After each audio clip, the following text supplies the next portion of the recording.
Wow, Neil Armstrong. Hey, wait a minute. You're supposed to be on the moon. I just saw it on TV. Oh, there's a tape delay, and with all solar winds.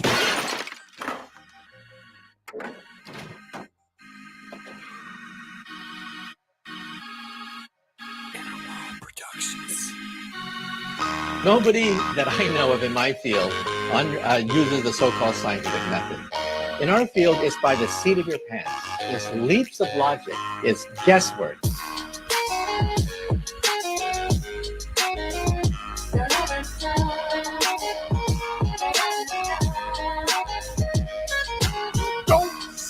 You don't see the curvature of the earth.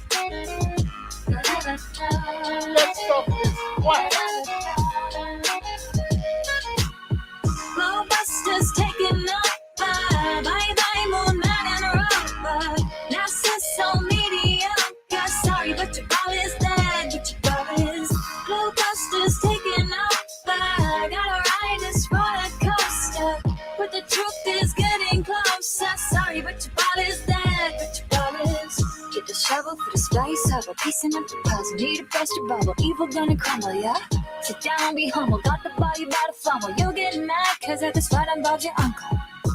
And then they call me the liar. I mean, it's absolutely unbelievable the pathetic techniques that they have to use to prove their heliocentric model. Pops at the president, Darren got the evidence. Arrows laying Jesuits and Zach Sharkham is evident. That the earth electric and it's resonant. Your residence is heavens and I hope you settle in like some sediment. If we so wrong, why they lying to discredit it? That's not too intelligent. That's a guy not in court, but we ain't really in the settlement. It's time to awaken from the pseudoscience sedatives. GLOBEBUSTERs taking up bye moon man and rubber. NASA's so mediocre. Sorry, but your ball is dead. But your ball is GLOBEBUSTERs taking up. Gotta ride this roller coaster, but the truth is getting closer. Sorry, but your ball is dead. But your ball is. Inner World Productions.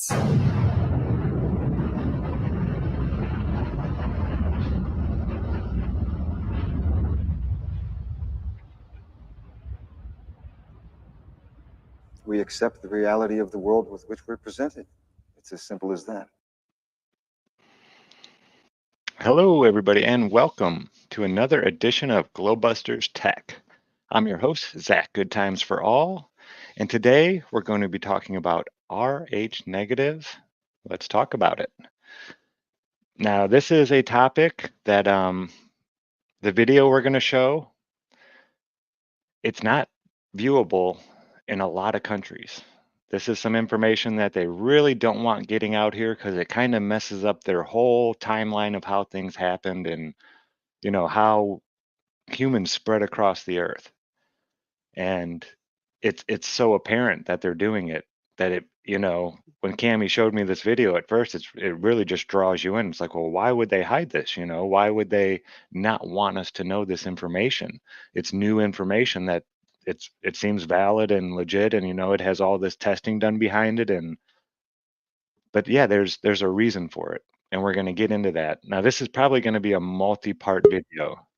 I know the video that we're going to look into, this is part 1 of 4, and I don't even know if we're going to be able to cover the whole video. We'll see how long it goes. We're going to just try to get an hour show in tonight, and we'll probably break this up into different segments. But before we start, we're going to say hello to the panel. And we will start off with Miss Karen B. Karen, how are you doing today, ma'am? I'm doing all right. Excellent. Glad to be back. Yeah. GB Tech. Feels good, doesn't it? Yeah. I actually got a little nervous. It's been a while since I've had to run a show and everything. My nerves started. I was like, what's going on? Why do I feel like this? And it's like, oh, yeah, I guess it's been a minute since I've had to host a show, so we'll see how I do if I still got my legs under me for all this. All right, next up we have Mr. Kyle Adams. Kyle, how have you been, sir? Doing well. One big conversation after another, I'm telling you. Yeah. On this whole topic, I just keep thinking that, you know, it's a fact that history has been under attack for a really long time. And you might not know about this, but are you familiar with archive.org? No. Archive.org has like this humongous newspaper database, and that's where I've gone for a lot of research when it comes to like flat Earth history, looking for the really old newspapers and such.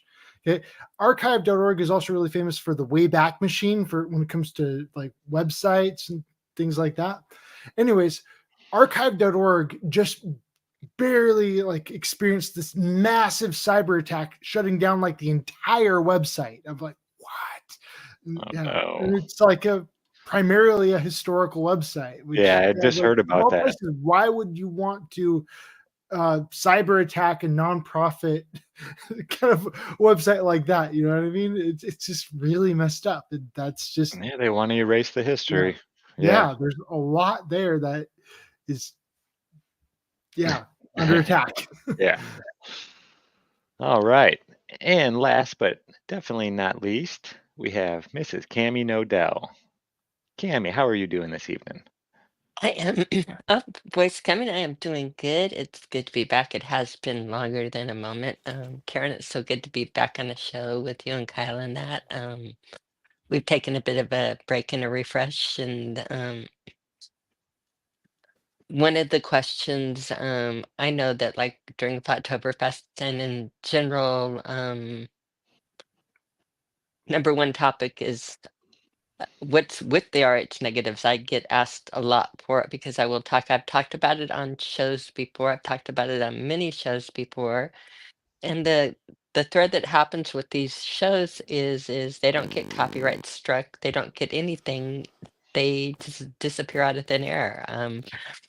Everyone she's done with us Everyone I've over at done Iron quietly. Realm, Hmm.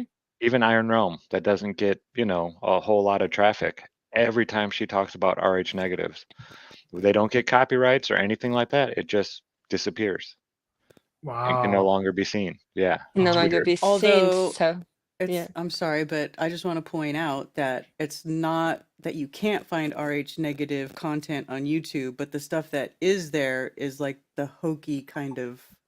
Right. There's nothing of substance really there. It's all just kind of the same old, crap that gets floated around. But when And that we're talking about RH conversations with real information.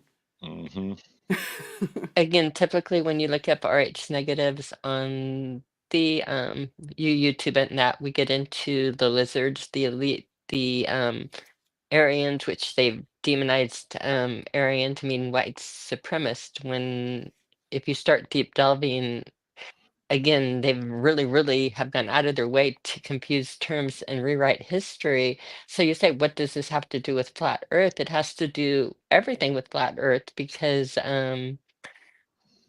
when they rewrote the history, they rewrote a lot of things on it, and they have turned a lot of things very much like they've changed our beautiful flat realm as described throughout history into this flying water ball, and that no God could exist and nothing could make sense. They've taken what would be again the Aryans or the RH negatives, which will get into it, and have made it into something that you can't look at. You can't look at like a swastika. You cannot look at a swastika without thinking Nazi or thinking evil terms, when in fact, if you look at the swastika and look at it throughout time, you'll see that it just marks the position of the Big Dipper on the solstices and the equinoxes, the four seasons. It's a marking of the four seasons. It's been used throughout time, marking the time of a year, and yet somehow it's a sky clock, and they've turned our sky clock, even demonized it. You have to wonder why. That's a flat Earth symbol. How does it connect to flat Earth? Well, looking at your skies and understanding how you take, look at it through time and throughout history, disconnecting you with history and with your skies is huge. It's everything. They're selling us a lie. RH Very well said. negatives. RH negatives, I have a special interest in. I am an RH negative. That's a my. So am I. I don't know yet. You probably are too. This is also something that gets interesting in flat Earth because conspiracy theorists tend to talk about whenever you go into any conspiracy show and talk about the RH negatives, it's usually in regards to the elites, the reptilians, the lizard people, and you'd steer away from it.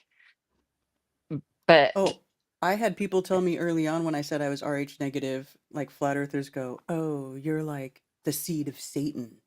the Yeah. seed of I was Satan, the like, elite, the different, exactly. So it's like "What?" Blue-eyed devils. the Yeah. blue-eyed Because devils. they were trying to say it was related to like the Cain and Abel thing or whatever. I don't know. Mhm. Something like that. Wow. And this will be fun taking it into the Bloodlines net. It's something to talk about, it's something to talk about honestly and openly. And why I will say I am not a doctor. This is not medical advice whatsoever. Again, some of the stuff we'll delve into is as simple as what they taught you in junior high genetics that they teach you pretty early on, like they teach you the globe, and you just kind of gloss over it before you think really heavily about it. I know a lot of this will be like taking it through the show, and that a lot of it is even like my testimony and my history of going through it, just being a 60-year-old woman going through times that I remember when you had to take a blood test to get married. Hmm. I'm old enough to be of age that getting married the first time you had to take a blood test. Do you know what the blood test? Do you remember hearing about your parents having to take a blood test, Kyle or I've Karen, heard or about that? that. I don't remember my It's not parents that particularly it's ever talking Didn't it about that. stop in the mid 80s when they came out with that shot? The It Uh-huh. stopped a Rogan little bit shot. before that in the 70s with the Rogan shot. And what that was, by the way, on it is they did also test for later on syphilis and that, but mostly what the test was for it was testing for the RH negative versus positive, and you were told like if you were an RH negative woman that you couldn't marry an RH positive male. That's what the blood testing or that blood testing was about because your body and RH, like we'll take you down to blood tests and again tell you what things are, what they aren't, what's myth, there's a lot to develop in the RH negative. And again, most of it has been glossed over as lizard people, the royalty, the elite, and the bloodlines. And there is something to be said with that. Meaning that do I think that the elite are RH negatives? Yeah, I do. I don't know that, but I do think through a lot of research. But I think their choices are, in other words, I think a lot of their choices that they make with it, that they marry within their own. The one thing about it, when you get to the bloodlines and doing things which you'll track a lot, the Kyle is you know how they like to marry their own and keep it all in the bloodline and that. Mhm. What's the other thing that they like to do? They like to diddle outside of their bloodline and make lots of babies that are not royal and that, but they are therefore passing Carrying that on. blood. Yeah. They're carrying that blood and passing it on, not through again, not through the regular channels, but they're making a lot of bastards out there, or they always have throughout time made a lot Oh of yeah. bastards out there. Yeah. Um, so when we talk about the like again, no one knows what it's like to be the bad man, to be the sad man behind blue eyes. No one knows what it's like to be hated, to be faded, telling only lies. That's a choice certain people make. That's not if you're RH negative, you don't have to make those choices. You don't have to be faded to be an only lies. In other words, I think this is almost a deliberate choice amongst a group of people that we can take further. But you can't, just like with anything else. You have some people making some choices and trying to keep it within that, but you're also, in order to hide that, they're making up a whole lot of stories and a whole lot of different things about the bloodlines. And in the background, they could be even again there's so many different levels to go on this, even with vaccines and with different things. I know in the old days when you could do your research.org and you could actually pull up newspaper articles and pull into the studies and that behind them. where you would actually, for instance, in the 90s, I believe it was in the 90s, late 90s, maybe early 2000s, that they were coming up with Gardasil or the stuff for the HPC vaccine. Can anybody timeline me on that? Not off the top of my head, sorry. So I'll give you a story off topic with that, and again, we'll carry it on. Again, with the manipulation on the different things on it. They were putting out in all of the papers worldwide on how over 25% of 14 to 17-year-old American girls had sexually transmitted diseases, and this is why it was so important to give that HPC vaccine. And at the time I was looking at it, and had I had children not at 40 but at a normal age, all of my friends had children that were like 14 to 17. And it's like, really, 75% of these children are it's like there's No. not even that many sexually active kids in this group, let alone that they have sexually transmitted diseases. So I actually went into the studies on this. And when I broke down the studies on it, I found out that the study was made out of a group of right over 2,000 people out of Planned Parenthood clinics in Washington, D.C. So is this like the So Tuskegee experiments going on yeah, here, or so their what? experiment pool for 14 to 17-year-old Was from Planned teenagers to Parenthood. represent America worldwide was based out of Planned Parenthood clinics in a high prostitution area. Not like a school district or something Not like like a that, school or this district or or that. something. You're So going to right the now, place where you know they're sexually active. so they're Uh-huh. taking their You sample group know, out of Planned Parenthood, free sexual, so in other words, it's like they're obviously taking a sexually active Yeah. group, which kind of skews the number a little bit, right? And then they Yeah. skew the number a little bit more because they put it in a heavy prostitution district, right? A little bit more. Yeah. Yeah. and Okay, did they then skew it enough? No, Sample no, no. sizes from the worst area Uh, that does not represent the whole at all. yeah, Yeah. and then they went way beyond that even. Go But then ahead, they Jen. went way beyond that. That didn't skew it enough. What I did was I ran the data numbers, and what they did is they tested for 4 diseases, right? And the way that they ran the numbers is if they tested for 4 diseases and they tested 4 people for 4 diseases, and one person had 3 because it's more common to have more than one sexually transmission, and the other 3 had none. Guess what? 75% of the girls were sexually had diseases. They That's how actually they did it. prorated it and it broke it down that way. So on the numbers, by the time it got to the news, it was that like 25% of 14 to 17-year-old American girls have sexually transmitted diseases. And this is how this was breaking down the numbers, and not medical, but people go in and look at the actual data sets they get to selling their products Mhm. and how they maneuver it. So that like really tipped me off on the Yeah, numbers a you can lot make on anything you want. You tell a scientist, I need Mhm, you to find some kind of data that says mhm, this, and they will.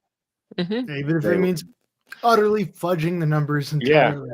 And yeah. it kind of mhm, like it's one of the big topics I've been thinking a lot about lately is like I really don't trust the government, but at the mhm. same time, I trust the 1% even less. So where does that really put me? Like I believe the 1% really need to be regulated, but the government, I don't really trust them to regulate very well either. So what Mhm. do I do? What camp do I jump in? You know what I mean? Your camp is you have to dig in and you actually have to look at the numbers yourself.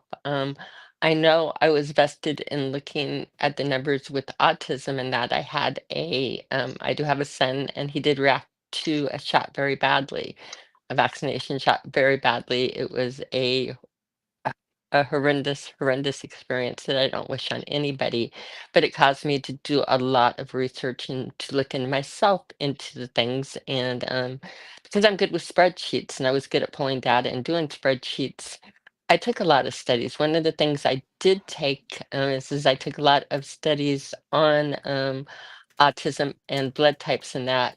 And lo and behold, they were not lying. There was no correlation between blood type and the rate of autism among children. So it's not like Rh negatives have autism at a higher rate than any other. And that was not in the thing. And this is how they fight like even on the vaccines and the things. But what was very, very interesting is there was another they compiled other data in other studies, which they called extraneous information that was not compiled into the data sets. Things like people's phone numbers or again ages, again ages. You have things that you would compile into the data sets and things that you wouldn't. One of the things that they had was blood types of the mother. Mhm. Okay. So get this, they had a blood type of the mother, but they didn't compile, they didn't do any numbers on that. So I read it, I did it on a spreadsheet, and I came up with 62% of the mothers were Rh negative. Now, when you're looking at our general population of this country, you're looking at 13 to 15% of the population is Rh negative, and worldwide, like 4%. Like it's not even in the Asian blood set. If you go into Europe and into these countries, you have 13 to 15% as far as rarities. So I did it on another set. I got 58%. I did it. I kept on going into studies where they were collecting that as data, but they weren't running it. So I actually even called on one of the studies, and they said, "Well, no, that's not one of the criteria we use on the study. We take it just the same as we take like your phone number, or we take your address, or you take how many other children you have, or that." But this was not the criteria. Like we ran what type the children were, but we did not compare like the parents' blood types. Well, Makes me wonder a find lot about multiples. makes Pardon? me wonder a lot about MRC5, which is used in a lot of different products. But MRC5 is the aborted fetal cells that they'll put into the Mm-hmm. shots, and they just disguise the name like that with MRC5, and Mm-hmm. yeah, it's right there on the labels, and you do Mm-hmm. the deep diving, and yeah, that's exactly what it is.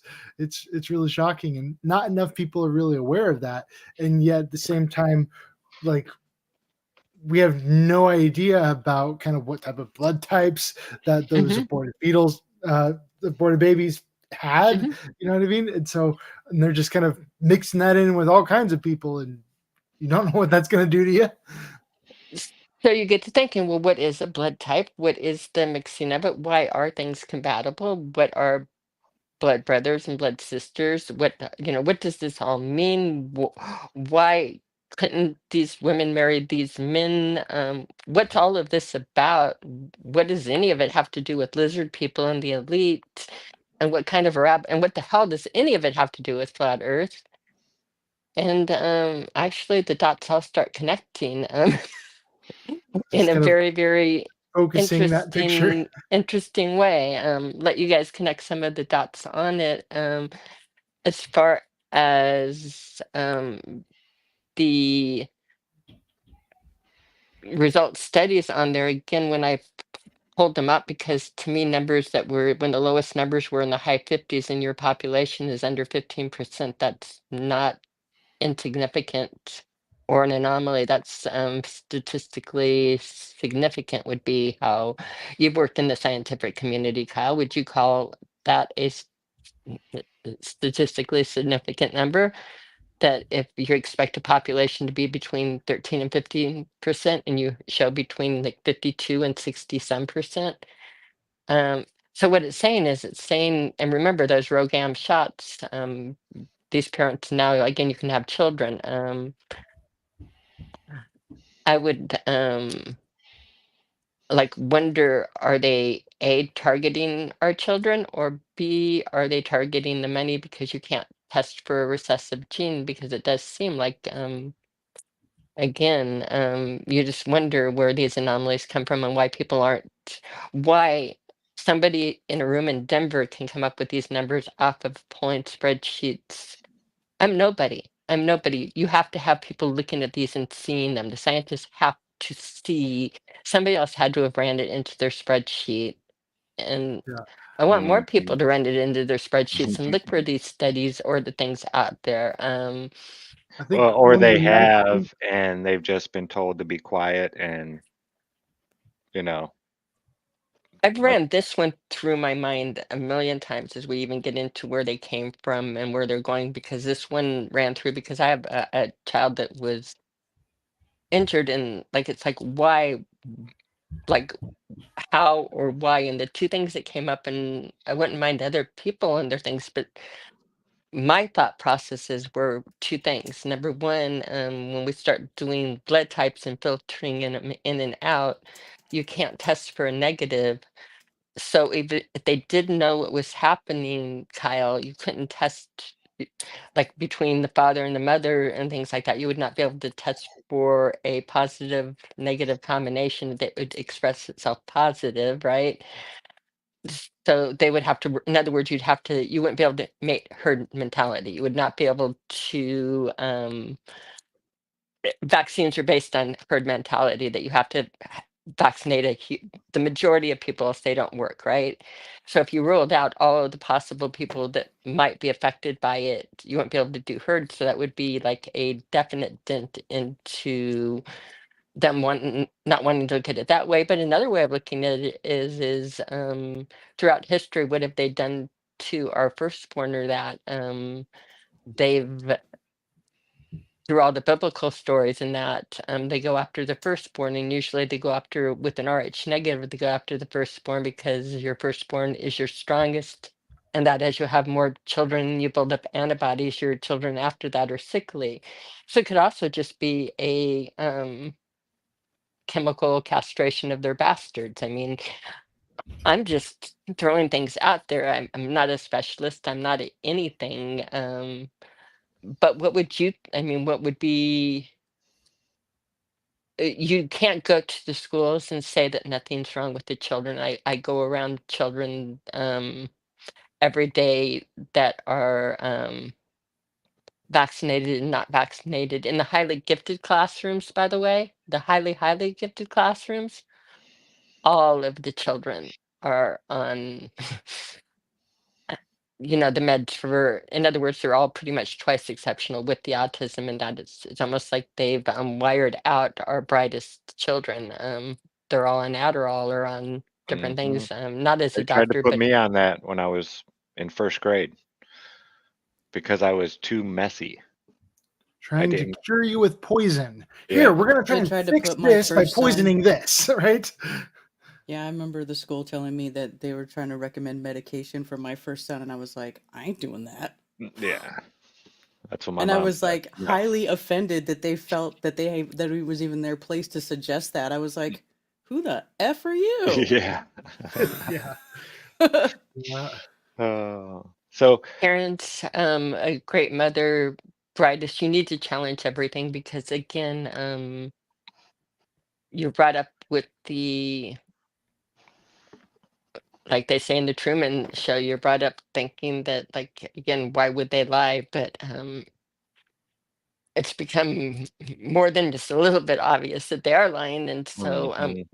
now it's like, what is the truth? This on the dabbling, I have a movie or a documentary that's pulled up. This is an interesting documentary because on the Rh negatives, I come from it from all kinds of directions, and this has got from New Zealand. This has got a oral history from a number of different people about the Waka people that were there before the Maori in New Zealand. But what it does is it gives an oral history going back over 3,800 years. And when you take it back to their oral history going back over 3,800 years, it's also verified with some DNA, and that it takes them through all kinds of voyages through the Polynesian islands. And it also talks about, again, this war that happened 3,800 years ago, where they were the Persians or the original Egyptians, is how they phrased it, the ones that built the pyramids, and that there was a great war and they lost the war, and they fled. Most of their people were killed and they fled, and where they fled to, a group of them, well known, a group of them, and they named their lands where they fled. A group of them fled to Iran, and which is, by the way, land of the Aryans, literally.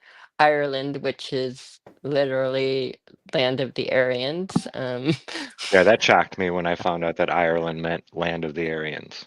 If you go into the Easter Islands, you'll see that several of them are named for land of the Aryans. That the islands and the people there, Polynesians. Before Captain Cook visited Hawaii on his first voyage, over 10% of the population had light hair and blue eyes. After he left and when he came back 10 years later, that's when like all the people started dying off in Hawaii. If you go into Hawaiian history where everybody got sick and died and they lost their mostly their blue eyes net, but it's venerated throughout all of the cultures. Kokopelli, of course, through Americas, through the Peruvians. Anyway, this group here is going to take, this one is going to take a group, and I've earmarked some little pieces of it to give you a feel of, to me, what truth feels like in documentary and oral histories. Zach, I marked some spots on it and we'll talk about it. And we did it in smart and little groups because this is definitely fair use. This is called Skeletons in the Cupboard. It should be part 1, The Redheads. Yeah, by Peter Marsh. Now, if you go looking for this, there's a lot of countries that this is not viewable in. And it's really weird because there isn't anything really controversial as far At as, all. the words they say or anything like. I don't understand it. It Which does not present the ancients as stupid cavemen. And so, yeah. yeah, But this is exactly. also not, I mean, this is extremely well researched, well documented, and again, anything but vulgar or again, it just comes Really from a well very done. honest, very well done, Yeah. very honest. Peter Marsh, really nice person, it seems. He comes across Gabby as just a Plume. really, yeah. I don't understand why. Um, I'm gonna try and maybe get a hold of them and see if we can put all these up on Rockfin behind a paywall where they can't do that. So everybody else at least has a chance, could, maybe subscribe for just a month to Rockfin if you wanted to go and download them or get them. Because on YouTube, there's a lot of countries that don't allow this, and it's This one here, when I tried posting it on my YouTube channel, I have never had anything flagged and blocked in every country so fast that mhm. it got blocked everywhere, including the USA even. I mean, it got blocked everywhere where it had to. The only place I can have it is on private, even unlisted didn't work. How dare you say such a thing? So that was interesting. He has it up here. I don't know how. So I don't see he or Gabby blocking it because I think they want the word out. And they're not a big channel for the good work that they've done on their documentaries. But we'll play some little pieces. I've time marked some interesting stamps to talk about. Okay, we'll get into the first one here. Okay, this is fair use. Everything is going to be under 2 minutes, all that good stuff. And this is from Redheads, part 1 of Skeletons in the Cupboard series. I think this is 1 of 4 by Peter Marsh. And Gabby Bloom. They're Gabby And Gabby Bloom Bloom. Bloom Tree Productions. So yeah. The official story is that New Zealand was uninhabited 800 years ago when a fleet of 7 canoes arrived from the Central Pacific. But a strange thing happened when they got to New Zealand. Their culture changed significantly. They built planked houses with decorative facades, used single canoes instead of outriggers, fashioned terraced village sites with amphitheatres, and created curvilinear art designs quite different to the geometric shapes of the Central Pacific. So what made them change? Was it merely the difference in climate? Or was it that they were influenced by people who were already living here? There are legendary stories of little blonde fairy people living in hobbit-like burrows and red-haired giants thundering across the landscape. Okay, that's a little bit longer than you wanted me to go, but That's all right. But we're getting the gist or of the it because next I'm one's hoping people actually do coming up that. right Yeah. here, yeah. Mm-hmm. So yeah, what she was saying there is, is the official story correct, or were there already people actually here settled and they kind of, took on their type of art and culture and all this kind of stuff? Do these have any factual basis, or are they all just fairy stories? In this documentary, we're going to explore a much deeper history in New Zealand, A history that explains who these blonde and red-haired people were, where they came from, and why they are rarely seen today. The answers to these questions may well surprise you. Immediately thinking about all of the different pyramids that they have in Indonesia and New Zealand and all these other places that show really striking characteristics and commonalities with each other just throughout the world. Throughout the world, and she's going to connect it through the blood types and through the marriaging. And by the way, again, Aryan being a white supremacy, this movie should show you that it's anything but. It's in other words, the RH negatives are in all of the races and all of the. It's it's only when you try to intermarry into elite that it's not just part of everything. It's them trying to make it a story about races, but you're going to see that they're everywhere within everyone. And now again scattered out throughout. But you can tell how offensive this documentary is to be banned too. You can see how what a terrible person Gabby is and how unreliable she seems. But It we'll looks keep like going. these videos are on BitChute. So if Oh, if you good, good, are in good, one of good, the good. countries that YouTube doesn't allow it, try BitChute and you'll find it there. Thank you, Delta 9, Delta9, for thank that. you, Odyssey. because Odyssey is a good really place good to put stuff stuff here. like that too. Yeah. Yeah, they're really free about what you can say and everything. Yeah. Okay, and we're gonna jump in. This is And what this is like one of many different ones, but she puts so much together so well here that, again, it's such a treasure to have so much packed into such a little bit. oh, this one. Here we go. Okay. All right. Faces. They were distributed throughout many of them. I knew many of them in my formative years. Worked with them on work gangs. They were the people with red hair, freckled faces. They were distributed throughout New Zealand, and they were Maori, but they had come through a completely different lineage. And a lot of them actually have very traceable whakapapa that's much, much older than any of the Polynesian Maori whakapapa. And they know where they came from. I know one individual, an old kuia, a very dignified lady, who claims to come out of Persia. And the area that she's talking about, very close to India. And when we did DNA analysis on this lady, it shows a high incidence of her blood group or her DNA in the Persian area. So she's quite correct. But then the second big block, if you like, of people that share her DNA are found in Peru. This is very interesting, as it concurs almost exactly with a Maori legend recorded over 100 years ago by ethnologist Elsden Best, when he was living amongst the Tuhoi people.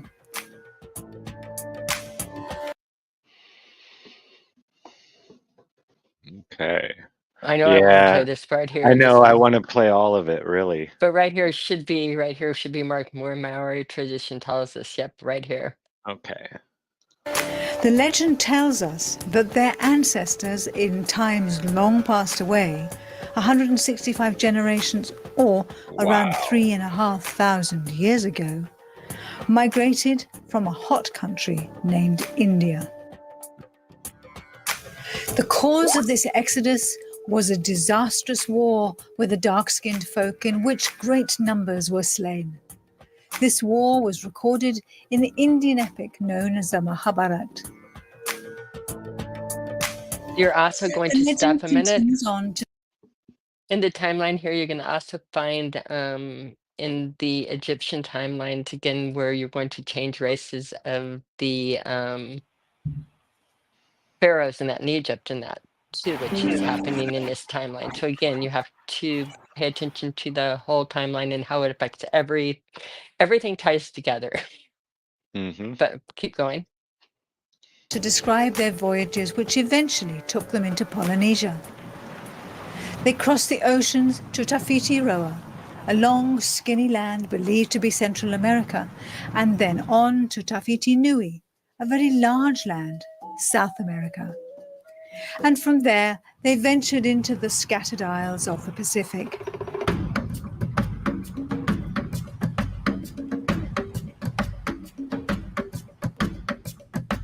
This Tuhoi story describes a very different history to the one that asserts that the Polynesians came from Taiwan, and it could even turn Pacific prehistory on its head. And that's a lot of what, it's weird because when they, discovered our history, and then people come along and find things like this with the new technologies and, just the ability to travel really long distances and test all these different people and things like that, their story starts to fall apart. And I think that's why this is so hidden. Because this isn't, talking about alien DNA or, Anunnaki, this or that, and alien blood is Rh negative or all the different stuff that you can find on YouTube. This actually goes into DNA evidence of humans and, the stories and the histories from all these different places. And it's a And lot talks more about them compelling. losing their children after their firstborns and doing that through all the different cultures, through all of the different. Mm-hmm. Again, it's going to take you. It also brings you on here. It will take you down from Alaska. It will connect all of your different cultures, your pyramids that you're talking about, Kyle. Things start to connect. Again, when you look for the dots in there, they'll start connecting extremely well. We have a lot to do with this and a lot to do even again on what the blood types are and what they mean in scientific terms. But again, this is a great little historical view on them. And again, watching the whole documentary will fill you in a lot more on it. Yeah. It's also really interesting to start connecting the similarities in languages. And yeah, when you look at the dialects there, and yeah, because there's some major connections out there when it comes to studying the languages and where all the similarities. Right, and again, the Indo-European, like again, and people aren't aware. Iran, for instance, people think I know growing up as American, I thought that it was an Arab country. It's not an Arab country. They're not Semitic. It is not. They are Indo-European. Farsi is an Indo-European language. It is not a Semitic language. It is completely Indo-European. It's Indian. So like Iran means land of the Aryans. It literally means, land of the Aryans or Persians. So somebody's calling. I know, and I have no idea who it is. Okay. Sorry about that. You guys heard that ring? I heard it. Wow. Okay. Yeah, I don't know who that was or why they were calling. Okay. You want me to start this next part? Sure. Okay, here we go. Our great-great-grandfather, as we came from this ancient place outside of Egypt, named ancient Persia. Today it is named Iran or Iran, whichever way you want to say it. Well, when I told my family, they were proud when I told them that they came from ancient Persia. Some of them said, "Oh, are we Arabs?" I said, "Well, actually, we'd be described as being Egyptian more than Arabs." There they are. Hello. This is only some of them. I The got red 64 hair. together.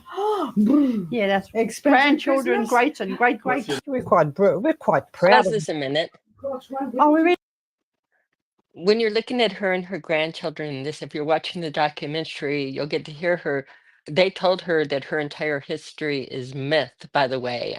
Her family history and everything, all of the books about her people and the Waka Blondes and that got relegated to fiction in New Zealand. And she was like, "Wait, I'll take it. I'm not fiction. I'm real. My family, these blondes and this, we've been living here. I have my history going back all of these years." And she will document it and say, "I'm not fiction. I'm not like I'm a real person." I find her very credible. I find her a real person. I find her ticked that her history books are now relegated to fiction. Yeah, that's wild, isn't it? And look at When her it comes to grandchildren and that verifying skipping the history, generation. when it comes to verifying history, some of the first places you want to go to is family journals and Right. genealogies, because you can change the narrative, but changing those journals and family histories, that's something else. Something These else are the entirely. entirely, and like them with they keep the oral history and the families, and she was in charge of keeping it for generations and generations, and they explained it. The WAPA, the word that they use, their family genealogy. It's not just her. You have the people, the natives in Alaska, the natives in Hawaii. All of these people have kept the oral stories, and all of the oral stories are matching up with each other's oral stories, but not with our history. So, but yeah, these are some of your Maori on the screen, or your natural, again, the people before before Definitely there. the red freckles. I know he's got red hair. I wouldn't. The light eyes, And like she said, only red hair. out of her family, only her daughter, but it skips generations. Mm-hmm. That's the way it works. I All got lucky in right. my family. I got 2 kids with red hair. Mm-hmm. And then we skip forward here quite a bit in the documentary. So yeah, I recommend everybody, if you can get onto BitChute or Odyssey, I'm sure they're there too.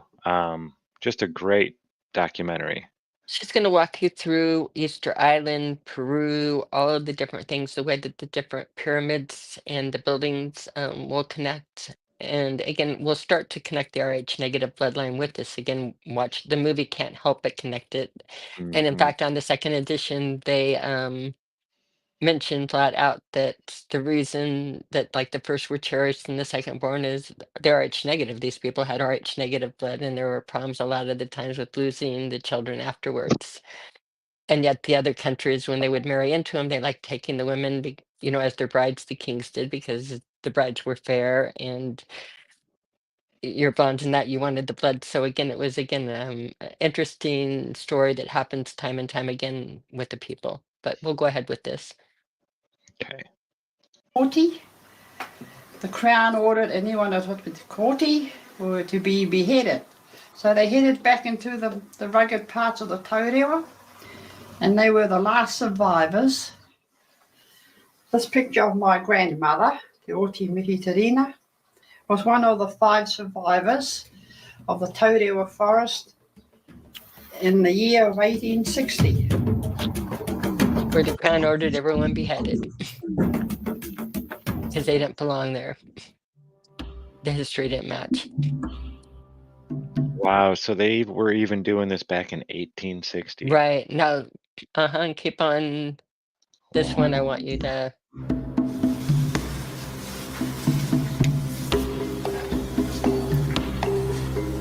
This is one of the caves that had all the skeletons of the Turihu Whiteheart people stacked in.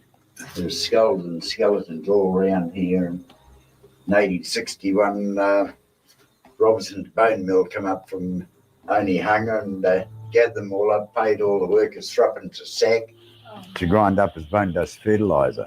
And they all shipped out of Te Kopu here. The Armed Constabulary were there, and they counted these skulls in each sack, and they estimated at least 60,000 skeletons. 60,000 skulls and skeletons that they ground up as fertilizer. Jeez. Wow. Because according to the government, these people weren't supposed to be there. The skeletons didn't belong. They weren't part of the Maori. 60,000. Wow. We'll keep going, and they'll talk about ones that were bound. Let's keep going. I'm still just thinking about the Smithsonian here and how much like the Smithsonian, if they find something that doesn't go with the narrative, rather than publishing it everywhere, they just kind of treat it like the Ark of the Covenant in the Indiana Jones. They just find a dark place somewhere and bury it away. But Never this see it again, we're talking about fertilizer, human remains, taking it. And where do we treat our dead like that? Where is our respect of her? Where? That's messed up. It's like worse than just putting it in the closet there, but just utterly destroying it. This is erasing history. Mm-hmm. Mm-hmm. Fortunately, they didn't get them all. There's a couple of caves with these fellows in it. The Turihu, the coffin's about 5 foot long, made out of New Zealand kauri.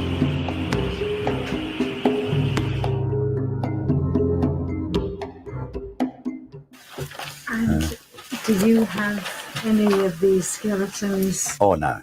No, I've... They have to go somewhere? No, I've just left them where they are. Well, I'll tell you what happened. Dr. Paul Moon of Auckland University fame was doing a book some years ago, This Horrible Practice, about cannibalism. I didn't know him from a bar of soap. He got hold of me and says, "Oh, Noel, can you show me some of these cannibal sites, the remains of these cannibal sites?" So rather than bring him up around this area here over the east coast, north of Wongaree, there's a number of sites that I knew. So I took him up to one of those. And boy, he was a great excited photographer and what have you. And then he found they weren't Mary Bones. He wasn't very much interested. And the next night on New Zealand television, here he was there with his mates, gathering all boned up, stuffing them in plastic bags. They went down the road somewhere, dug a hole and threw them in there. Well, the Maori don't treat, That's not how they... Dug a Maori hole. don't treat their threw dead 'em that way. in there. Uh-huh. Jeez. Because they weren't supposed to be there. Right, and listen to his next statement too. I'll say it loud and clear. And so Dr. Paul Moon got the message from me, and I was very keen to get DNA and everything done on, who were these people, where'd they come from. And I was at a conference some years ago in Rotorua, and there was a forensic pathologist from England. I was talking to him about them, and he said, "Oh, I've got a few days after the conference, I'll come up." So he spent 3 days with me. I took him around these various sites. There's just one of the many sites. I took him to about 5 different sites. And so he started examining them. And what he was staggered was the tree panning in the skulls. And he says, "Oh, this one lived, this one died." I said, "How do you do that?" And he showed me how to put your finger in it and run your finger around. If there was a ridge, they lived, they survived. If it was just straight, they died. But you imagine laying on the ground and boring a hole in the skull. But this is an old Egyptian, Greek practice, tree panning. Small people? Jeez, oh Pete. Oh, the next part's coming right up. I'll just Yeah, I didn't think that. I play it a little didn't bit think I further. had that one on there, but it was I've heard interesting. about like Egyptian brain surgery kind of things like this. Right, that was interesting too. Again, this stuff all ties into on the different countries. It's not what I highlighted for this, but it's still good. But still, like the mummification thing, like that's not like a really common practice. But all of a sudden, Correct. yeah, there's some weird observations of mummification being practiced in different places throughout the world, kind of following very, very similar techniques. Right, and keep in mind that beatification in the Catholic religion, turning the stone, is one sign of sainthood. So if you mummify correctly, that's how you get to be a saint. Just throwing that one out there. That's called beatification in the Catholic religion. So yep. That's interesting. Mm-hmm. Living in Wales 3,500 years ago. This is where they originated from. This is not the only genetic information that links the fair-skinned Maori to the Celts. Jean Dosset did a study on the redheads of Easter Island and found that their DNA was very close to the Basque and Welsh populations of ancient Europe. Well, I'm from the Basque Well, region yes. of Spain. Wow. And they Basque found these region people. of Spain. Yeah. Yeah, me You too. too, I Karen. actually have a lot of. I Mhm. know. Yeah. Yeah, that's My where my great last grandmother, name. my great grandmother used to tell us we were related to the Queen of Spain. Mm-hmm. She I never probably checked it was not out. lying.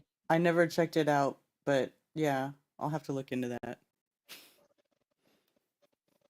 It's an That would Easter have been on the Island native. bloodline of it, yes. Mm-hmm. Wow. 2 more recent genetic studies have confirmed his findings. Not only did they have 16% ancient European ancestry, but they also had 8% Native American DNA. You go back to the islands, you're not going to see the swirling, the intertwining things, you know? Where does this come from?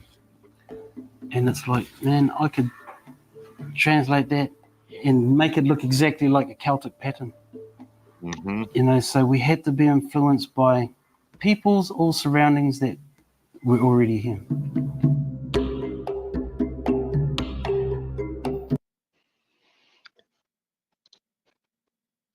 It is Yeah, very the similar art. to the Celtic artwork, Yeah, like that's Celtic amazing, isn't it? knotwork and like the Triskelion and all that stuff. Yeah, it is Hmm. very similar. Whereas like the Aztecs and stuff, it's more straight lines and more geometric, and this is a Mm-hmm. lot more natural looking and yeah, just wild. He was doing an excavation up in Northland, and he was clearing the ground, and he saw what he thought looked like some white footballs in the ground. So he cleared a little bit around these white footballs and found them to be skulls.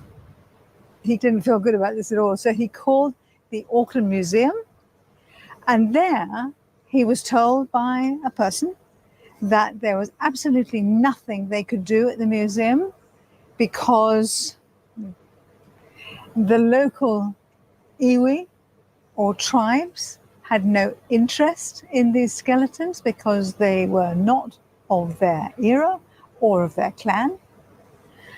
And that so tied was the curator's hands that he explained to our digger driver friend that there were over 2,000 of these skeletons that had been found hunched in a fetal position and bound, and yet buried north of Russell in a place called Awanui. And they simply had to be excavated over the top of. There was nothing they could do. Our question is, good gracious me, what are these skeletons? Who were they? And why were they being destroyed? I mean, for goodness sake, if you touch a skull today, you're up for a huge fine, possibly even a prison sentence. What is going on that it was all right to just continue excavating over the top of these skeletons? This almost seems, well, A, it's hypocritical, but B, it's almost criminal. Wow.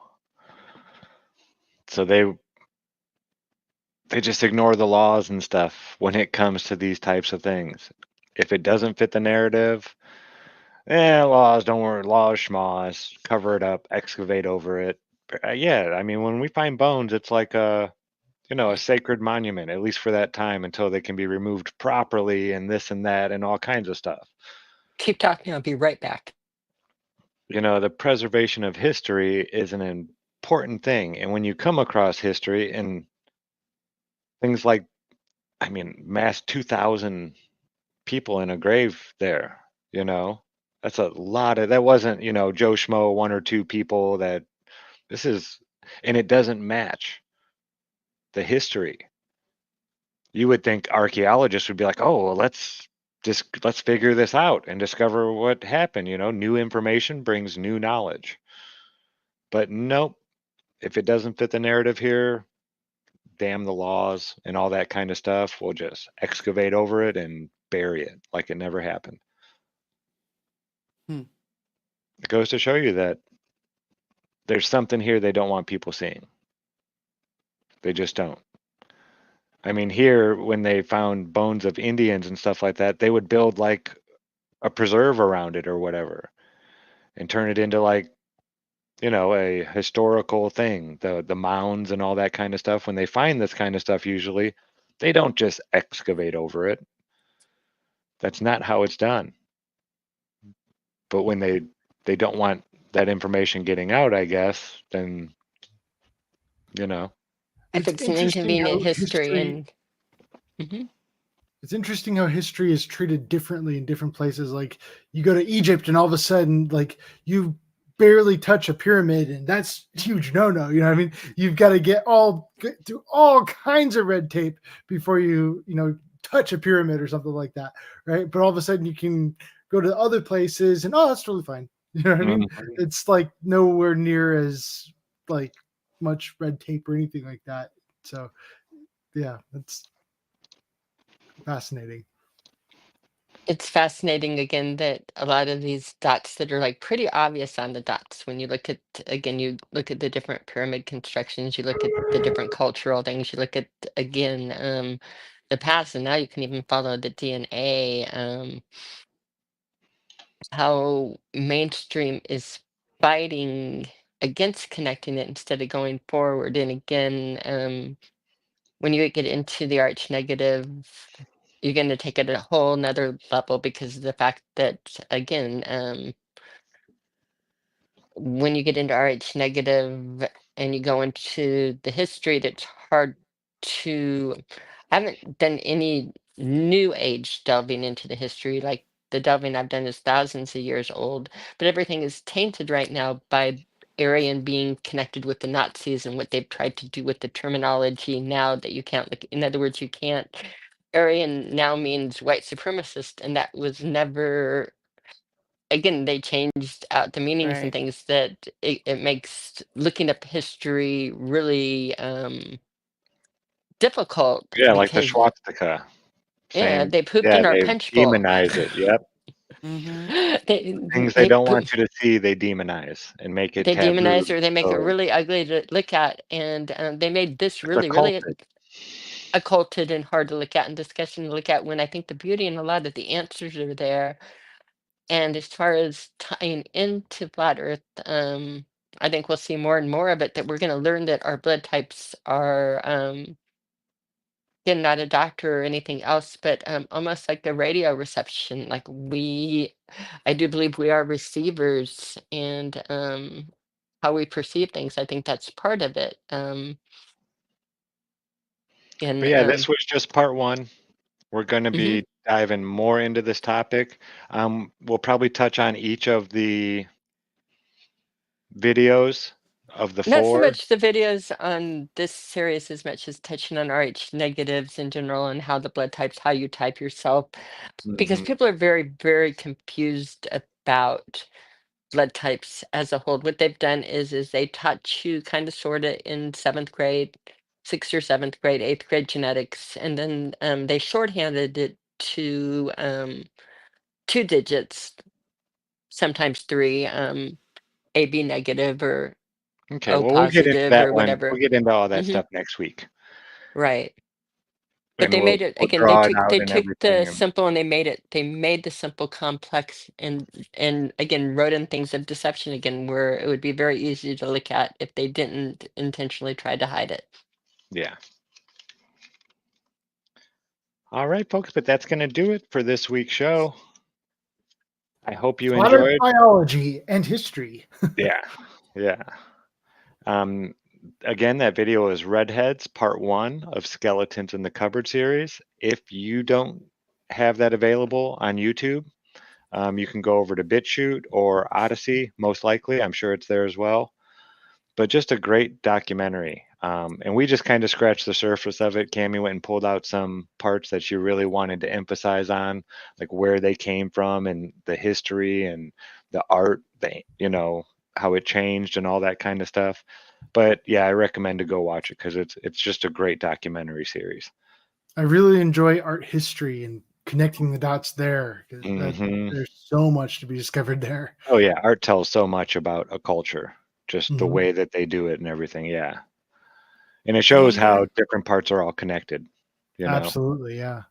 I You wonder can if there's definitely. any similarity in the languages between like ancient Celtic and Maori.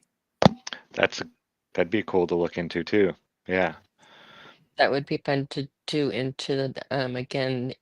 That would be fabulous to break it down because I think they do a little bit in the movies, and they will say how the words come up very similar, but and again, a lot of the symbolism that's all there, Karen.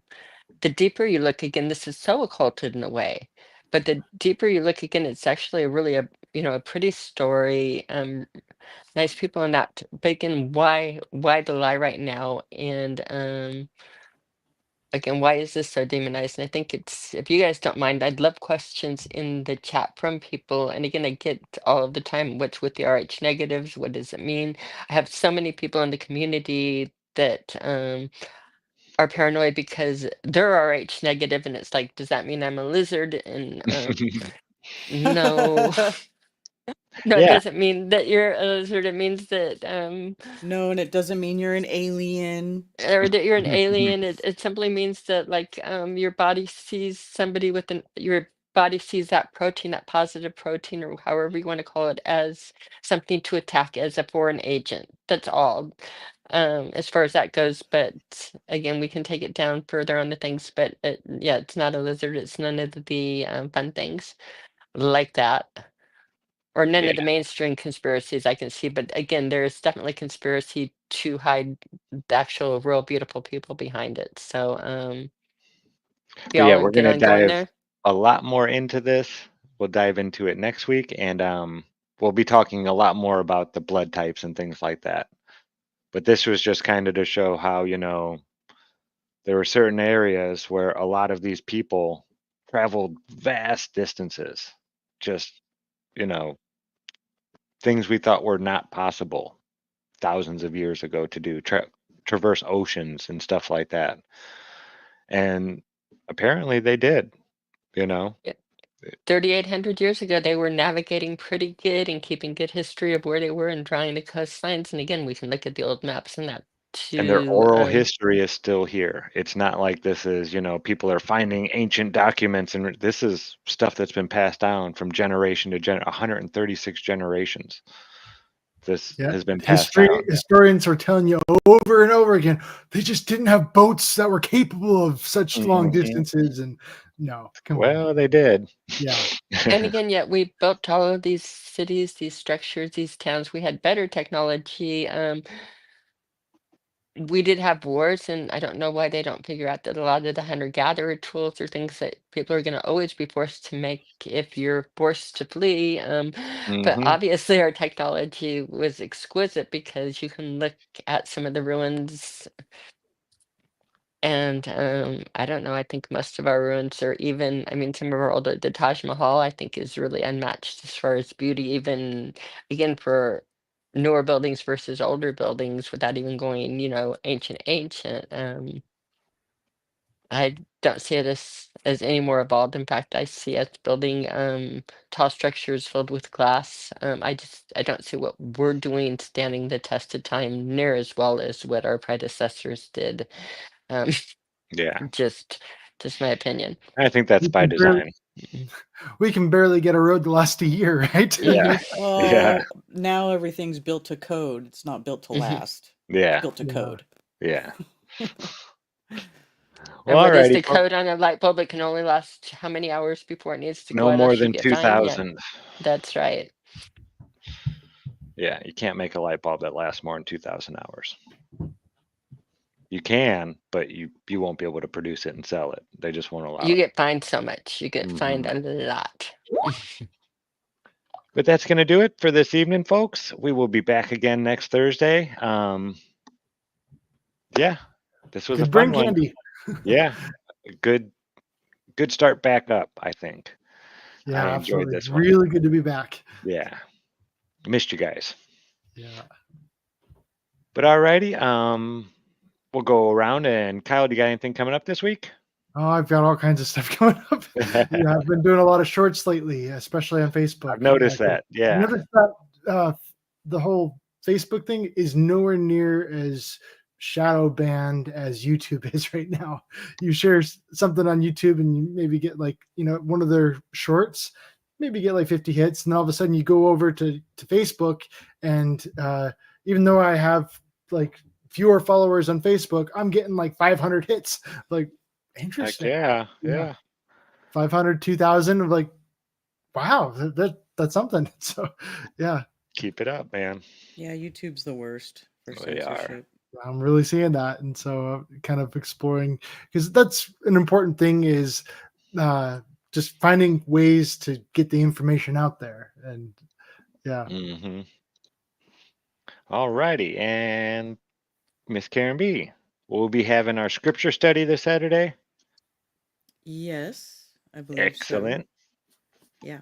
And then I'm also still going through the Flattoberfest video, so I'll be releasing that as I get it done. But there's a lot. So Yeah, I know you said you had over 1 terabyte, wasn't it? Something crazy like I that. have 4 terabytes. Oh of my video. goodness. Wow. Oh man. Yeah, it was an awesome time, so I'm sure you got a bunch of good footage. Yeah, there's some good stuff in there. Awesome. I've heard nothing but good things. It was fun. Yeah. and Mrs. Cammie Nodell. Miss I'm Cammie pretty. Nodell, we're saying good night and sweet dreams to Liz, who stayed up late to watch us in Scotland. Thank Good you, night, Liz. Thank you, Liz. Liz. We're missing you here. And we will be doing Iron Realm Media's Have No Sphere tomorrow night. You can catch Cammie and I joining Josh and Walt over there. And you can catch me on GLOBEBUSTERS this Sunday. We will be back with a guest. And then Ironworks on the Iron Realm Media channel, or you can go over to freeworld.fm, where you can listen to it Monday, Wednesday, and Friday morning at 5 a.m. Eastern. We do a 2-hour show. Have a lot of fun over there. Make fun of Elon Musk and NASA and all that kind of stuff. It's a good time. And y'all, But this topic was by demand because I've been asked so many times about it. If there's something else you'd like to talk about or have any other questions on it, we can switch around. But this is, for being in flat Earth, it's probably one of the most common questions I get is what do you know about RH negative? yeah, So there's a we went lot of there. interest in the topic. Yep. Mhm. And again, we're just scratching the surface here. We're going to break So down blood types and all that kind of stuff and how it works and how it transfers and can skip generations and all that kind of stuff. RH negative is like the redheaded gene. Is that's going on? Red and blonde hair, blue eyes are some of the I'm not a trademarks. redhead or Not a blonde, and I'm RH you don't have negative. to. In other words, there Well, you are can some still have the gene. physical things that can or cannot. In other words, we'll go over different tendencies and different, again, what we would either call trademarks or, again, different traits. Not trademarks as much as traits, but there are different traits. And again, it's the recessive genes also, and so it's not going to. Again, RH negative does not mean that you're blonde hair and blue eyed. I may have been for a number of years, but that blonde hair was Yeah, I was L'Oreal. a blonde until I was about 5, you know, I big was a blonde until blonde, I was 5. curly Yeah. hair, and then it turned Mhm. brown. But yeah, I mean, those are kind of, a lot of the RH negatives will have like the blue eyes and the brown, but it's not a prerequisite by any means, or red hair, stuff like that. But it's just because you don't have those doesn't mean you're not an RH negative.